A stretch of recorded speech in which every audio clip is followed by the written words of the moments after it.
From Vermont Public, this is The Frequency. I'm Mitch Wertlieb. It's Thursday, July 10th, and here are today's headlines.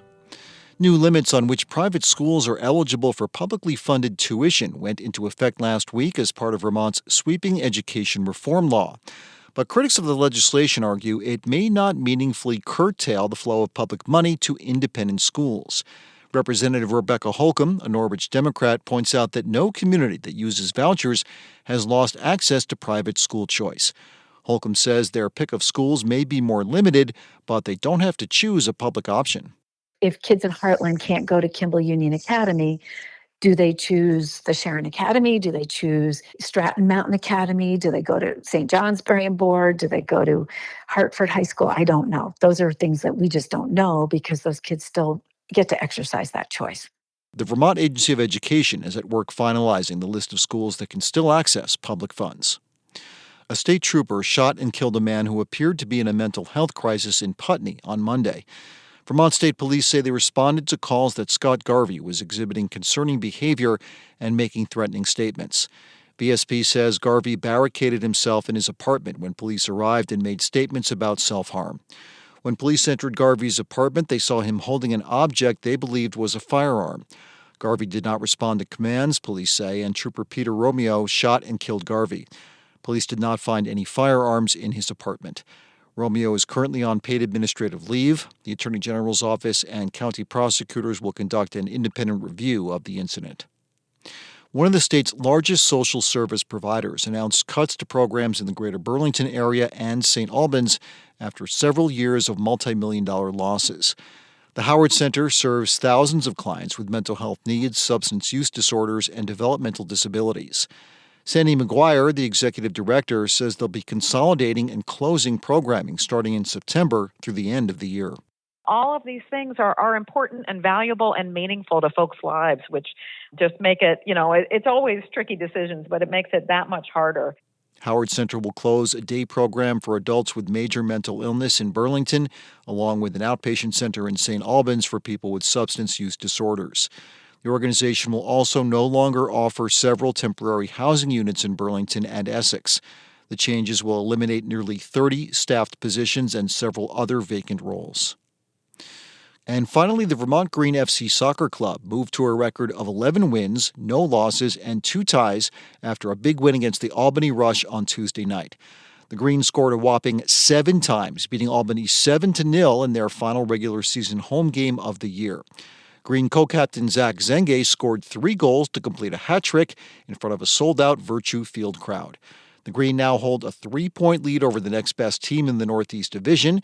That team is the Western Mass Pioneers, and they'll face the Green this Friday, tomorrow, in their final regular season contest of 2025. Coming up, many of the public buildings situated in flood-prone areas of the state are vulnerable to the next big weather event. But how to protect those structures is proving tricky for a lot of municipalities. Vermont Public's Howard Weiss-Tisman has details after this. Thanks for listening to The Frequency, where support comes from Alpine Telehealth, offering telepsychiatry solutions for Vermont hospital, community mental health, and primary care. Physician-owned and operated since 2018. Learn more at alpinetelehealth.com. The town of Johnson made headlines back in April when it moved its flood-prone public library to higher ground. The town literally picked up the building and rolled it half a mile down Route 15 out of the floodplain. But towns can't always just pick up and move their infrastructure. And as Vermont Public's Howard Weiss-Tisman explains, some municipalities are still figuring out how to protect their public buildings after the past 2 years of summer flooding. The town of Hardwick sits along the Lamoille River. When there are ice jams in winter, heavy spring runoffs, or torrential summer rains, the first building to flood is the fire station. Dave Upson is the Hardwick town manager. The standard operating procedure for the fire department when we're going to get flooding is to move the fire trucks out of the fire station, because the fire station is the first building that floods in town. It's not a great situation, but they've managed to make it work. That is until the summer of 2023, when about 3 feet of water crashed through the building, causing almost $150,000 in damage. Upson says the flooding that year and the following summer forced the town to deal with the problem. This building can't stay here. This is a FEMA map floodplain. We know that we shouldn't be here and our time is limited here.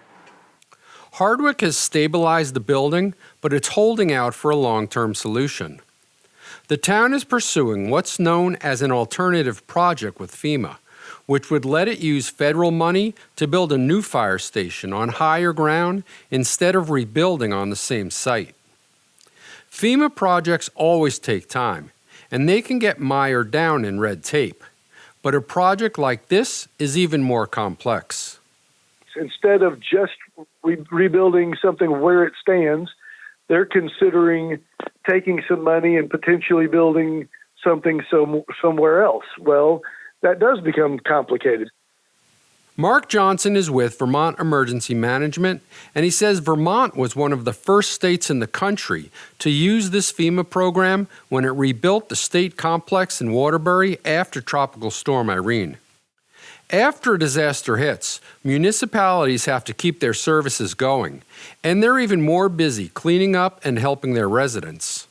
And so Johnson says the road back for town offices, wastewater plants, and fire stations is never easy.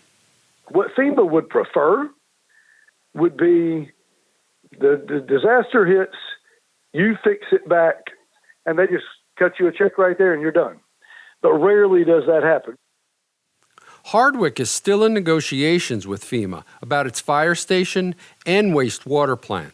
And across Vermont, other towns are trying to come up with plans to protect their public infrastructure from future flooding. Ludlow and Johnson are trying to figure out how to come up with the money to move their wastewater plants. Montpelier is working with FEMA to try to use federal funds to move some of its municipal buildings to higher ground, and Wolcott has begun conversations about moving its highway department and fire station away from the floodplain. While some towns, like Barry, put things back together pretty much as they were and are hoping for the best. The town of Johnson spent almost $250,000 to reinforce its town office, which included installing a waterproof membrane and floodgates to protect the building the next time the Lamoille River jumps its banks. Johnson Town Administrator Thomas Gallinat says the town wants to move its offices out of the floodplain, but FEMA officials thought it made more sense to floodproof the existing building. And so Gallinat says that's what they did. When the future of your buildings is tied to the approval from FEMA, you're limited to your options based on those purse strings, right? Back in Hardwick, town manager Dave Upson says he's still meeting with FEMA officials a few times a month to come up with a plan for the fire station. The work is slow and sometimes frustrating, but Upson says he's hoping that the pieces all come together. When something bad happens, everybody looks to blame. And everybody looks to point fingers. And I don't know if it's anger or if it's fear or what it is, but there's no immediate fix to pretty much anything in life. So you got to work through it. And that's what we're doing. Upson says he's hoping there's an answer from the federal agency this fall and that Hardwick can come up with a final plan for its fire station at town meeting next year. For Vermont Public, I'm Howard Weiss-Tisman in Hardwick.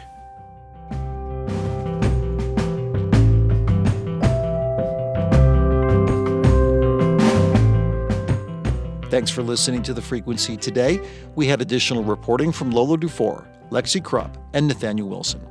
Today's episode was edited by Liam Elder Connors, and our music is by Blue Dot Sessions. I'm Mitch Wertlieb. Talk to you tomorrow.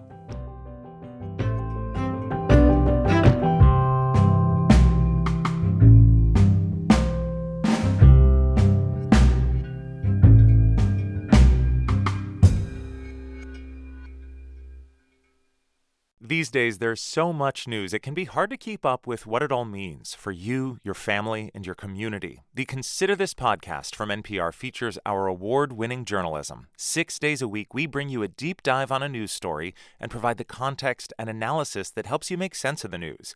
We get behind the headlines. We get to the truth. Listen to the Consider This podcast from NPR.